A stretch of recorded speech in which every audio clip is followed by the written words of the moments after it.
France Inter. Le journal des Outre-mer. Bonjour José-Manuel Lamarque. Bonjour Mathilde Munoz. On commence par le sentiment de colère et d'incompréhension partagé aux Antilles après le non-lieu dans l'affaire du chlordécone. C'est ce que Christine Cupit, Mathilde de Martinique la Première, a constaté en tendant son micro ce week-end dans les rues de Fort-de-France. C'est pas logique. Un non-lieu après tous ces gens qui sont morts, qui sont encore malades. Alors les noms, on les connaît, de toute manière, on les connaît.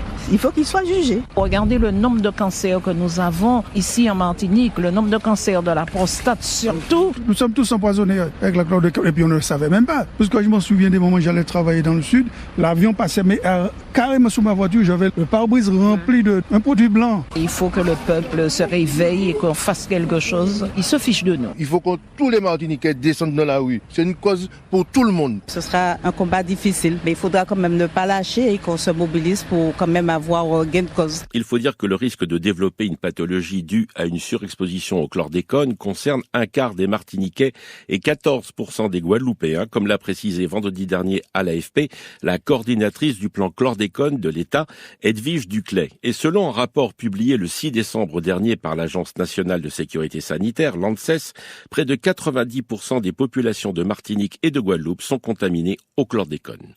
Toujours en Martinique, Mathilde, les soignants non vaccinés sont mobilisés depuis plusieurs mois. Ils ont érigé un village près du stade de Dillon à Fort-de-France, appelé le village de la Résistance.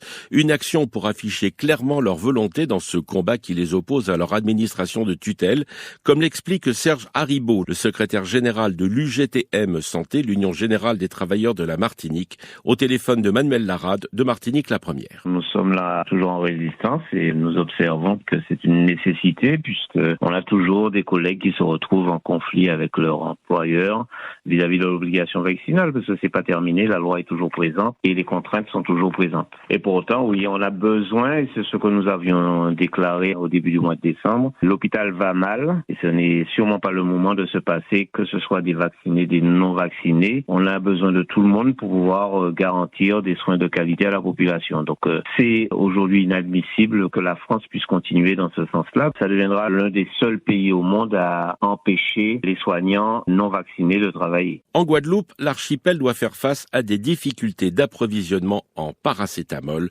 Plus de précision avec Colette Borda de Guadeloupe la Première. Arrivé en Guadeloupe, certains clients résidant dans l'Hexagone feraient plus facilement le plein de paracétamol. Si c'est encore possible chez nous, cela pourrait bien ne pas durer. Le marché est encore plus sous tension ce début d'année. La production a en effet du mal à garder le rythme à l'échelle mondiale. En cause, principalement, le rebond du Covid en Chine, premier fabricant qui a restreint l'exportation du principe actif servant à la conception du médicament. Mais il n'y a pas que cette seule explication. La pénurie est aussi générée par les épidémies de grippe et de bronchiolite. Le gouvernement a décidé d'interdire la vente en ligne, ce jusqu'au 31 janvier. La situation reste complexe pour le paracétamol, ce depuis juillet dernier. Enfin Mathilde, à Saint-Pierre-et-Miquelon, dans l'Atlantique Nord, il faut protéger le village de Miquelon de l'océan, donc renforcer la dune censée repousser les assauts marins. Ainsi, Saint-Pierrais et Miquelonais ont décidé de s'unir en utilisant l'emblème de Noël pour l'intégrer à la dune. Il s'agit du sapin de Noël, comme l'explique le chargé de communication à la mairie de Saint-Pierre, Thierry Hamel, au micro de Samuel Monod de Saint-Pierre-et-Miquelon, la Première. Les sapins sont récupérés ici par les agents municipaux. Les gens peuvent appeler directement à la mairie pour signaler qu'ils ont un sapin disponible, ou alors les agents les récupèrent pendant leur tournée. On doit être à peu près une centaine de sapins qui sont stockés à la déchetterie à Saint-Pierre et qui seront expédiés à Miquelon dès que ce sera possible. Ces sapins seront confiés à la mairie de Miquelon qui va les mettre sur la dune pour protéger le rivage. Nous, ça nous permet de récupérer les sapins et de les valoriser d'une façon différente et localement, quoi. Voilà Mathilde Munoz. C'était le journal des Outre-mer. Je vous retrouve demain pour les chroniques littorales. Bonne journée. À vous aussi, José-Manuel Lamarque.